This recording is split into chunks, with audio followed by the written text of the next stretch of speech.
नमस्कार, ATN live में आपका स्वागत है। मैं कैलाश कश्यप आज एक फिर नए मुद्दे के साथ, नए मेहमान के साथ आपके सामने हाजिर हूँ। और आज जो हमारा मुद्दा है वो है कोरोना महामारी।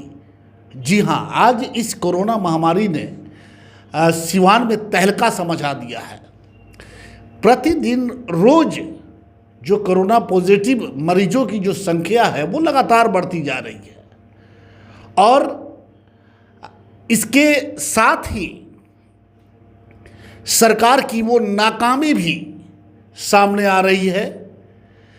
जो बदइंतजामी है, जहां इन जो पॉजिटिव मरीज है उनको रखना था, वहाँ की जो बदइंतजामी है वो भी सामने आ रहा है। वो सारे रहस्य खुल के आ रहे हैं कि किस तरह से कोरोना के नाम पे लूट मची है। जो हमारे राजनेता हैं वो चुनाव में लगे हुए हैं, उनको कोरोना से कोई डर नहीं है, ना उनको किसी के जीवन से कोई मतलब है। वो चुनावी चर्चा में लगे हुए हैं। उनको लग रहा है कि कहे ये चुनाव जो है बिल्कुल समय से होना चाहिए, कुर्सी किसी भी तरह से आनी चाहिए। हम इन्हीं सब मुद्दों को लेकर के आज चर्चा में अपने मेहमान के साथ बैठे हुए हैं। हम सबसे पहले उनका परिचय करवा दें। राजेश तिवारी जो राजनीतिक विश्लेषक हैं, कोई नेता नहीं हैं, और बड़ी अच्छी तरीके से देश के जो हालात हैं या प्रदेश के जो हालात हैं, कोरोना जैसी महामारी पे कई बार हम लोगों ने इनसे बातचीत की है और बड़े अच्छी तरीक़ा से वो जवाब भी देते हैं। आज फिर हम ये जानना चाहते हैं कि इस महामारी ने जो तहलका मचाया है सिवान में और जिस तरह से सरकार के व्यवस्था की पोल खुल रही है, उस पर इनके क्या विचार हैं, हम इनसे बातचीत करेंगे। कि राजेश जी, आपने देखा कि पिछले 2-3 दिनों से जो शहर के एकदम मध्य स्थित में जो हॉट सेंटर कहा जाता है, बड़ी मस्जिद का इलाका, सोनाटोली का इलाका, वहाँ से बहुत ज़्यादा संख्या में पेशेंट सामने आए। अब लगभग 25-26 की संख्या हो गई उनकी। उन सभी लोगों को जो आइसोलेशन सेंटर है दयानंद आयुर्वेदिक मेडिकल अस्पताल का, उसमें रखा गया। लेकिन वहाँ की व्यवस्था भी सोशल मीडिया के माध्यम से वो सब सामने आई है। अब ये समझ में नहीं आ रहा है कि सरकार आखिर कर क्या रही है। सबसे पहले तो एटीएन चैनल के सभी दर्शकों को मेरा प्रणाम। और आपने कहा कि राजनीतिक विश्लेषक, मैं राजनीतिक विश्लेषक नहीं हूँ। समस्या जो होती है उस पर सोचता हूँ कि निष्पक्ष जो राय होती है रखूँ। तो यही इसी को तो कहते हैं राजनीतिक विश्लेषक। जी जी जी जी। तो यह जो कोरोना का ये महामारी है, अभी तो सबसे बड़ी अचरज की बात ये लग रही है कि इस कोरोना महामारी में मतलब सरकार जो है, हम लोग की जो सरकार चुनी हुई सरकार है, अरे बाद में गठबंधन की सरकार थी, फिर दूसरा एनडीए गठबंधन, महागठबंधन था, उससे गठबंधन हुआ। ये आप लोग की आपसी ये लोग की अंडरस्टैंडिंग। लेकिन अभी जो सरकार की सबसे बड़ी मतलब हम लोग को निराशा लग रही है कि सरकार कोरोना के प्रति गंभीर ही नहीं है। ये अभी देखिए शुरू हो गई है वर्चुअल रैली, घर घर पर्चे बांटे जा रहे हैं, ठीक है। तो अभी क्या है कि देखिए आज से पहला जो कोरोना का भारत में जो मरीज हुए वो हुए 110 दिन में 1 लाख मरीज हुए थे जी। और अभी जो हुए हैं मरीज अंतिम 5 दिन में 1 लाख मरीज हुए हैं। अब तो लगभग प्रतिदिन 20,000 से ज़्यादा पेशेंट सामने आ रहे हैं, 20-25 हज़ार, और ये संख्या लगातार बढ़ती जा रही है। जी जी जी। हमको तो लग रहा है कि आप वेट कीजिए, हम 10 दिन बाद प्रतिदिन 1 लाख मरीज मिलेंगे। हमको जो आशा लग रही है, जिस तरह से गति बढ़ रही है कोरोना संक्रमितों की, उससे 1 लाख मरीज होंगे। लेकिन सरकार से इसमें सबसे बड़ी बात हमको लग रही है कि जैसे 2-3 दिन से सोशल मीडिया पर कुछ पिक्चर घूम रही है, ये आइसोलेशन सेंटर, ये दयानंद आयुर्वेदिक मेडिकल कॉलेज में शायद सरकार ने बनाया हुआ है। वहाँ देखें कि कल जहाँ में ये कोरोना संक्रमित रखे गए थे, उसके बेड के नीचे सांप था जी, ठीक। अच्छा, बाथरूम की तस्वीर आई, जो बाथरूम की तस्वीरें आई, बाथरूम लगा कि बाथरूम मतलब उसमें कोरोना संक्रमित मरीजों को तो सफाई की ज़रूरत है बिल्कुल। हर समय जितना स्वच्छ रहेंगे उतना ही ये बीमारी थोड़ी सी मतलब डिस्टेंस बीमारी से रख। राजेश जी, सबसे बड़ी समस्या ये है कि आखिर जो हमारे जिला प्रशासन के बड़े अधिकारी या फिर जो राजनेता हैं, वो चुनाव के समय तो एक एक डेग पे उनसे मुलाकात होती है, आज वो कहीं दिखाई नहीं देते हैं।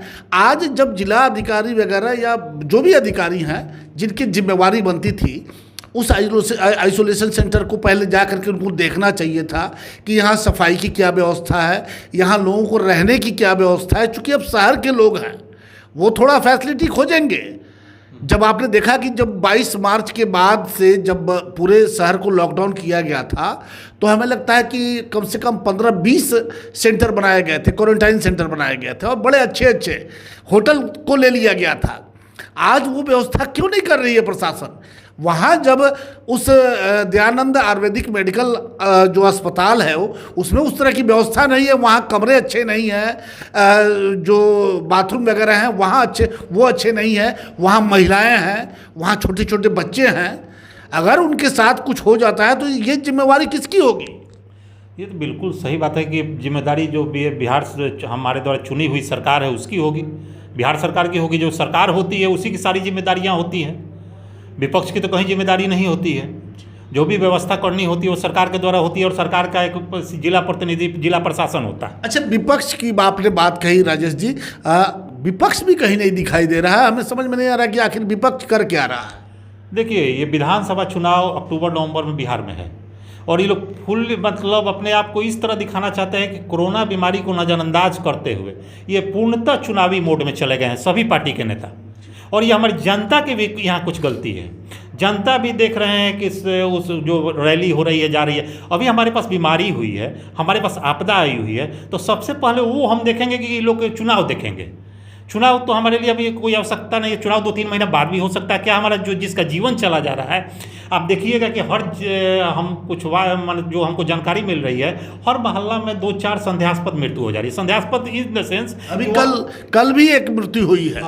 लगभग 42 या 44 साल के जो जवान व्यक्ति थे उनकी मौत हुई है, वो भी संदेहास्पद है। हालांकि वहाँ के कई लोगों से हमारी बातचीत हुई है, कसरा टोली की हम बात कर रहे हैं जहाँ कल एक व्यक्ति की मौत हुई है। लोगों का ये कहना है कि कैलाश जी, आप आइसोलेशन सेंटर की हालात को देख चुके हैं, तबीयत खराब है, लोग चाहते हैं कि उनका जांच हो जाए, लेकिन वो अब जांच करवाना नहीं चाहते हैं, इसलिए कि वो जांच करवाएंगे, पॉजिटिव आएगा तो फिर उसी नरक में उसे, जो आइसोलेशन सेंटर बनाया है सरकार ने, उसी नरक में उन्हें मरने के लिए भेज दिया जाएगा। तो वो अब कह रहे हैं कि भाई हम अपना इलाज खुद करवाएंगे, अपना जहां व्यवस्था होगा हम अपना व्यवस्था करेंगे। ये हालात बनता जा रहा है। ये बात आप बिल्कुल सही कहें। आदमी, मैं भी व्यक्तिगत तौर पर भी अगर सोचता हूँ कि अगर कहीं से कोरोना संक्रमण हासिल हो, मतलब मिल जाए, अरे ये तो किसी को हो सकता है, कहीं से हो सकता है, किसी को हो सकता है, कहीं से हो सकता है, लेकिन कोरोना से तो आदमी बाद में मरेगा। जो ये इंतजामात किए गए हैं उस इंतजाम में अगर आपको रहना पड़े तो आप तो ऐसे ही आपकी कोरोना ना हो, दूसरा संक्रमण हो जाए। बहुत सारा बैक्टीरियल होता है इन्फेक्शन। जी जी। कोरोना एक हुआ तो आप जितनी गंदगी कल देखने को मिली है इस इंतजाम में, वो तो मतलब आइसोलेशन सेंटर नहीं, उसको कहिए कि आप एक नर्क गृह कह सकते हैं उसको, उस तरह का देखने को। राजेश जी, पिछले लगभग 4-5 दिनों पहले भी हमने इस खबर को चलाया था, जब पहली बार निराला नगर से जो 2 पेशेंट मिले थे, उस खबर के बाद पूरा हड़कंप सा मचा और एक जांच शिविर हम लोगों को बड़ा अच्छा लगा कि जांच शिविर पुरानी बाजाजी में लगा दिया गया, और जांच शिविर लगाकर वहाँ पे वो गंदा मजाक किया गया कि वो थर्मल स्क्रीनिंग लेकर के वहाँ लोग पहुँच गए और लगे टेम्परेचर नापने। इस तरह के मजाक आज के इस भयानक दौर में जो अधिकारी जिन लोगों ने भी भेजा उसको थर्मल स्क्रीनिंग करवाने के लिए, क्या ये मजाक नहीं है तो और क्या है? ये तो बहुत बड़ा मजाक है। देखिए हो क्या रहा है कि पहले हम लोग पुराने ढंग से थर्मामीटर से बुखार नापते थे। अभी तो आधे आदमी थर्मल वाले करा के आ रहे हैं, कह रहे हैं मेरा कोरोना टेस्ट हो गया। हमने पूछा कैसे कोरोना टेस्ट हो गया, तो लोगों ने सर के पास लगाया था मशीन, उसे कोरोना टेस्ट हो गया। हम सर के लगाने से ये टेम्परेचर नहीं नापा जाता कि आपका बॉडी का टेम्परेचर कितना है। तो अगर बॉडी का टेम्परेचर और कोरोना तो अलग अलग चीज़ है। दोनों अलग चीज़ है। हाँ, कोरोना में तो अभी क्या हो रहा है कि बहुत सारा मरीज ऐसे मिल रहे हैं जिसमें कोई भी मतलब सिस्टम ही नहीं। निराला नगर का जो पेशेंट था उसकी तबीयत खराब नहीं थी, वो दोनों अच्छे थे। उन्हें बाहर जाना था, उन्हें प्लेन से जाना था, तो उसमें कुछ फॉर्मेट आपको करना था, जांच करवाना था। जब वो अपने स्वयं जांच करवाने के लिए गए तब जाके पता चला कि वो पॉजिटिव है। तो ये हालात है। चलिए अब दूसरा बात, ये सबसे गंभीर मसला ये है कि आखिर सरकार, ये जिस तरह से आपने बताया कि अभी 20,000 मिल रहे हैं, आने वाले अगर 1 महीना हम लोग इंतज़ार कर लेते हैं तो प्रतिदिन 1 लाख से ज़्यादा पेशेंट सामने आएंगे और तब भयावह स्थिति होगी, उसकी कल्पना भी हम नहीं कर सकते हैं। तो इस परिस्थिति में चुनाव की कैसे सोच लेते हैं ये नेता? आज से मार्च में मैं एक टीवी देख रहा था, समाचार, शायद NDTV चैनल था या कोई था, समाचार में आ रहा था कि जुलाई में भारत में 10 लाख मरीज होंगे कोरोना के। तो उस समय काफ़ी लोगों ने मजाक उड़ाया था। मैंने अपने सोशल मीडिया पर इसको लिखा था कि इस चैनल ने अमुक जानकारी दी, तो बोलता था कि 10 लाख तो लोग मजाक उड़ाया। आज तो 3 जुलाई है और करीब करीब 6.25 लाख मरीज हमारे इंडिया में हो चुके हैं। तो सिर्फ तो 4 लाख अब बाकी है। 4 लाख बाकी है। तो ये तो हमको लग रहा है कि 10 या 12 जुलाई तक ही आंकड़ा हम लोग, ये तो हमें लगता है कि अगर आज 6 लाख है और अभी 27 दिन इस महीने में बाकी है और 27 दिन के बाद हमें लगता है कि वो 20 लाख से भी ऊपर चला जाएगा। बिल्कुल जाएगा, बिल्कुल जाएगा। और इस पर अब देखिए, अभी तो क्या हो रहा था कि पहले हम, सबसे बड़ी बात ये भी है कि जो लॉकडाउन किया गया वो मरीज ही भारत में नहीं थे तो लॉकडाउन कर दिया गया। असल पूछिए तो लॉकडाउन की जो अब ये होनी चाहिए, जबकि आपके गली गली में मरीज हैं जी, आपके मोहल्ले मोहल्ले में मरीज हैं। उस समय तो कुछ था ही नहीं, और ये भी पता नहीं कि कौन मरीज है, कौन संक्रमित है, जिस आप कौन संक्रमण से ग्रसित है जिससे आप संक्रमित हो सकते हैं, ये अंदाजा ही नहीं है। तो असली लॉकडाउन की जो बात थी वो अब होनी चाहिए। लेकिन सरकार कह तो दिए कि सरकार पूर्णतः 100% चुनावी मोड में है, एक चुनाव के मूड में। ये अब ये बता दीजिए कि चुनावी मूड में होने के बावजूद नेताजी तो जान गए हैं कि उनकी जान खतरे में है। अगर हम लोगों के बीच में जाएंगे, गांव में जाएंगे, देहात में जाएंगे, वहाँ किस तरह के लोग हैं, उन्होंने भांप लिया है, नेताओं ने भांप लिया है कि ज़िंदगी खतरे में है और उसका काट भी वो निकाल लिए। वर्चुअल रैली टीवी के माध्यम से, मोबाइल के माध्यम से, और वो जनता को संबोधित भी कर रहे हैं। उनके जो कार्यकर्ता हैं कहीं टीवी लगा करके तो कहीं कुछ लगा करके जनता को भाषण सुनवा रहे हैं। अब ये बता दीजिए कि नेता को अपनी जान का डर है, लेकिन कल बूथ पे आपने तो देखा है कि बूथ पे किस तरह से भीड़ लगता है। तो क्या जनता को जान का डर नहीं है? क्या जनता को अपने जान जोखिम में डाल करके बूथ तक जाना चाहिए या इस चुनाव का बहिष्कार करना चाहिए? मेरे ख्याल से तो जनता को ही चुनाव का बहिष्कार करना चाहिए। जनता के लिए अभी सबसे बड़ा कोरोना बीमारी है। वो लोग क्या है, वो तो मान लीजिए कि उनको तो किसी भी तरह से सत्ता चाहिए, चाहे वो जिंदा कौम के ऊपर हो या मरे हुए कौम के ऊपर। बिल्कुल बिल्कुल बिल्कुल। वो तो कहा ही जाता है कि नेता चुनाव जब तक चुनाव रहता है तब तक जनता से मतलब रहता है। वो तो 5 साल बाद ही नज़र आते हैं।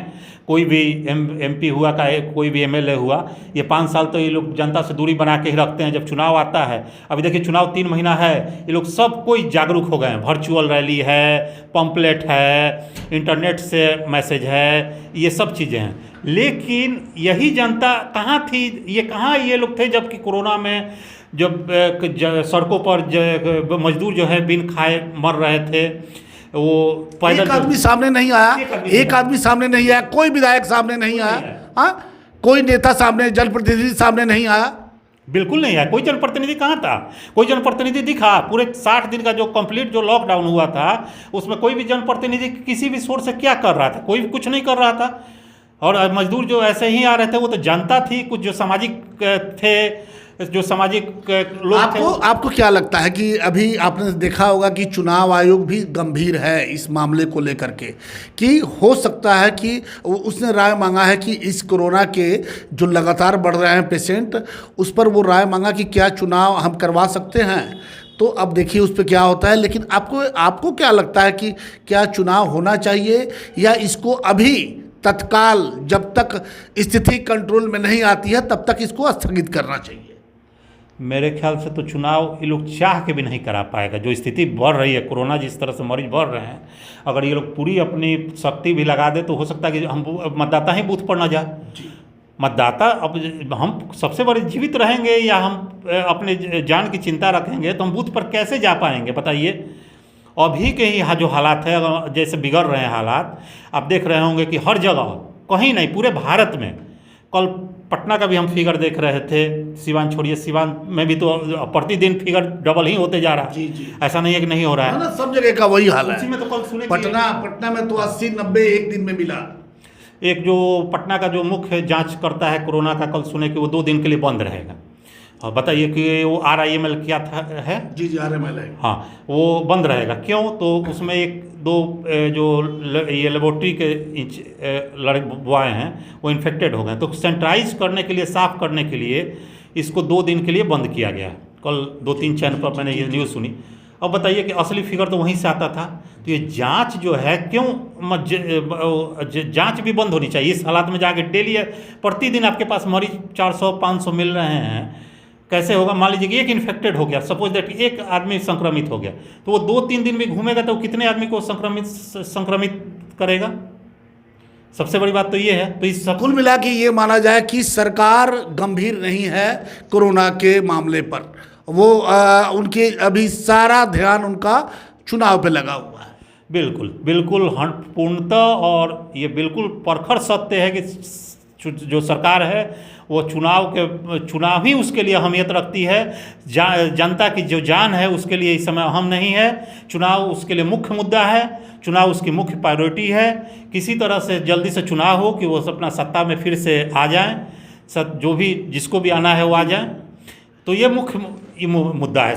चलिए, आपने देखा कि राजेश जी से अभी जो कोरोना महामारी है उस पर हम चर्चा कर रहे थे, और उसी में राजेश जी से जब पूछा कि आखिर इस महामारी के इस भयंकर दौर में जिस तरह से राजनेता, जिनको देखना चाहिए था कि जो उनकी जनता है, जो उनके आवाम है, उनके जीवन बचाना चाहिए था, क्योंकि वो जीवन बचेगा तभी वो आपको वोट कर पाएंगे। लेकिन अगर जीवन ही नहीं बचेगा तो वोट कौन करेगा? लेकिन आज सारी चिंता नेताओं को अपने वोट की है, और सिर्फ वोट की है, कुर्सी की है।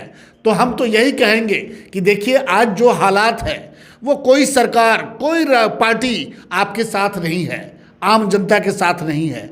इसलिए आप अपनी सुरक्षा स्वयं करें। आप बिल्कुल जो नियम कानून बनाए गए हैं कि इस महामारी से निपटने के लिए, तो सबसे पहला चीज़ कि आप मास्क लगाए बिना मार्केट में नहीं निकले, और जब बहुत ज़रूरत हो तब आप बाहर निकले। अन्य जो आपके घर में जो बुजुर्ग लोग हैं उन्हें घर में ही रखें, उन्हें बाहर नहीं जाने दें। जो बच्चे हैं, स्कूलें बंद हैं, तो बच्चों को घर में ही आप रखें, घर में ही खेलने की व्यवस्था करें, उन्हें बाहर नहीं जाने दें, क्योंकि उनका जीवन अनमोल है। अगर उनका जीवन कहीं खतरे में पड़ता है तो पूरे परिवार का जीवन खतरे में पड़ जाता है। इसलिए सारे परिवार की जिम्मेवारी आपकी है। और रही बात नेताओं को, तो जब तक ATN लाइव ये खुलकर कहता है कि जब तक नेताजी आपके दरवाजे पे नहीं आए, आप किसी वर्चुअल रैली के चक्कर में नहीं पड़ेंगे। क्योंकि कल अगर आपको कोई तकलीफ होगा तो आप किससे कहेंगे? टीवी से कहेंगे या मोबाइल से कहेंगे? क्योंकि आज जो परिस्थिति बन गई है कि जब आप अपने नेता से सवाल पूछते हैं, उनको कोई शिकायत कहते हैं, तो बहुत सारे नेता हैं कि वो सीधे कहते हैं आपने हमें वोट तो दिया ही नहीं, फिर हमसे सवाल किस बात का? ये परिस्थितियां हैं, इसे समझना होगा आम जनता को, और तब जाके एक अच्छे व्यक्ति की चुनाव, एक अच्छे जनप्रतिनिधि की चुनाव हम कर पाएंगे। लेकिन आज सबसे ज़्यादा ज़रूरत है, चुनाव से भी ज़्यादा ज़रूरत है कि इस कोरोना महामारी को हराना। ये हम सबका कर्तव्य है।